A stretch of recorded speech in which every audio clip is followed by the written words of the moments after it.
আসসালামাইকুম everyone, welcome to SM lifestyle blog. সবাইকে welcome করছে আবারও একটা নতুন ভিডিও দেখার জন্য। সবাই কেমন আছেন? আশা করি সবাই ভালো আছেন, সুস্থ আছেন। আল্লাহর রহমতে আমিও ভালো আছি, সুস্থ আছি। তো বন্ধুরা, আজকের ভিডিওটা হচ্ছে কোনো রেসিপি নয়, একটা ছোট্ট ব্লগ ভিডিও। তো আশা করি তোমাদের ভিডিওটা ভালো লাগবে।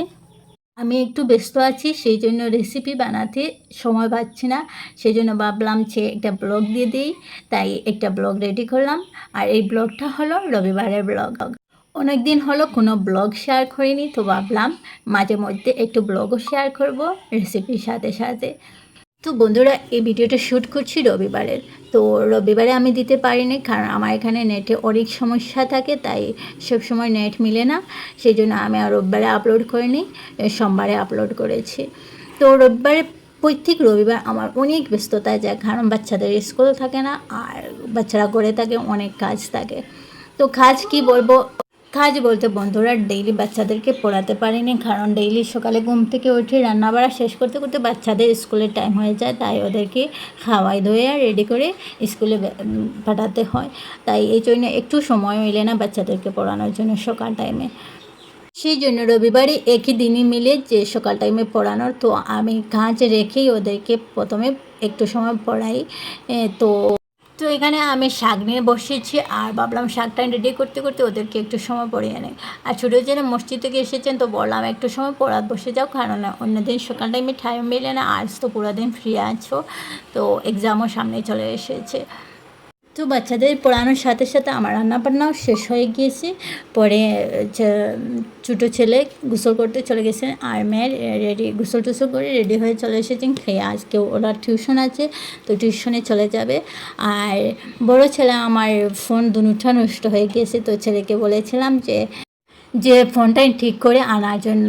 ও বলতেছে কি, মা তুমি যাবে সাথে? আমি বলি আমি যাবো যখন তোকে বলবো কি, আমি যাব না, এই জন্য তোকে বলেছি। ও বলে না, আমি একা যাব না, ও আমার কীরকম যাব না, নানান বাহানা শুরু করেছে। তো ওর বাবাকে বললাম যে আমাকে নিয়ে যাবে, যে আমার ফোনটা নষ্ট হয়ে গেছে। তো উনি বললেন, রাজি হয়ে গেলেন, বললেন চলো গিয়ে চলে আসবে। আমি ভাবলাম ঠিক আছে, আর আমি যাচ্ছি না, বড় ছেলেকে পাঠিয়ে দিচ্ছি, কারণ বড় ছেলে সাথে যাবে। তো ওর কিছু কিছু শেখা ওরও জরুরি। তো তো বলেছেন ঠিক আছে, ওকে বলবা রেডি হয়ে থাকার জন্য। আমি হঠাৎ ফোন করব, তো ও জলদি চলে আসে জানি রাস্তার মধ্যে, কারণ উনি উনি রুচিতে চলে যাচ্ছেন, তো এদিকে এসে ওকে সাথে দিয়ে দেবেন। তারপরে সবাই চলে গেলেন, আর আমি আর আমার ছোটো ছেলে ঘরের মধ্যে রইলাম। তো এখন আমরা ঘরের মধ্যে শুধু মা ছেলে রয়েছি। তো আমি আমার কাজ শেষ করলাম, ছোটো ছেলেকে বললাম মাকে একটু সাহায্য করো। ও অনেক সাহায্য করেছে, ও ছোটো কিন্তু অনেক সাহায্য করে বন্ধুরা। তো ও অনেক সাহায্য করেছে। পরে আমরা কাজও শেষ করে আমি একটু ব্যায়াম করলাম, ব্যায়াম করে গোসল টোসল করে খেয়ে দিয়ে পরে 1টা বেজে গেছে, নমাজও পড়লাম। সকাল জোরে নমাজ পড়ে ভাবলাম আজকে তো জলদি কাজ শেষ হয়ে গেছি, আর বিকালে খাতে খাতে অনেক লেট আছে, তাহলে আমি একটু সময় ঘুমিয়ে যাব। মহল্লা নমাজ শেষ হতে না হতেই ফোন চলে এসেছে যে আমার চাচাতো ভাই আসতেছে। আর আমি এত ভুলক্ষর, আমি ভুলেই গেছি। রাত্রে আমাকে বলেছে আপনি তোমাদের এখানে আমি আসবো তোমার হাজব্যান্ডকে দেখার জন্য।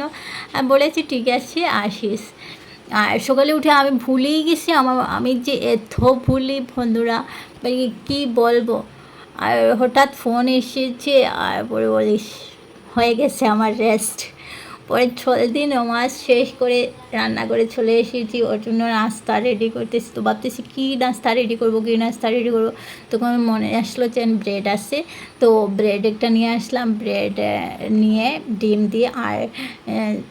দিয়ে ব্রেডটা একটা নাস্তা রেডি করলাম। আর এদিকে ভাবলাম একটু পুকুরি বানিয়ে নিই, তো আলু আর পেঁয়াজ সব রেডি করে একটা পুকুরি বানিয়ে নিয়েছি, আর একটা ব্রেডের নাস্তা বানিয়ে নিয়েছি। আর এদিকে সে রাস্তা ভুলে গেছে, মতলব আমরা প্রথমে একটা ঘরে থাকতাম, এখন আমরা নতুন করে জয়েন হয়েছি। তো আমাদের ঘর ছিল না, তো হাজব্যান্ডকে ফোন করতেছে। হাজব্যান্ড বলতেছেন তুমি ওই জায়গায় থাকো, আমি বাইক দিয়ে নিয়ে আসবো। তো বলতেছে না, ওর সাথে গাড়ি আছে। তো বলছেন ঠিক আছে, তুমি জায়গা বলে দিয়েছেন, এই জায়গায় আসো, আসে পরে আমি বাইর হচ্ছি। তো এদিকে বাচ্চারা রাস্তার দিকে অপেক্ষা করতেছেন যে মামা আবু আসেন না কেনে, তো বলতেছে মামা আবু আসতেছেন না কেনে। তো তাদের অনেক মানে অনেক খুশি লাগতেছে মামা আসতেছে, কারণ ওদের মামারা তো কম আসে, কারণ ওরা বাইরে থাকে, আসা যাওয়া কম থাকে, যখন ঘরে আসলা তখন চলে আসেন।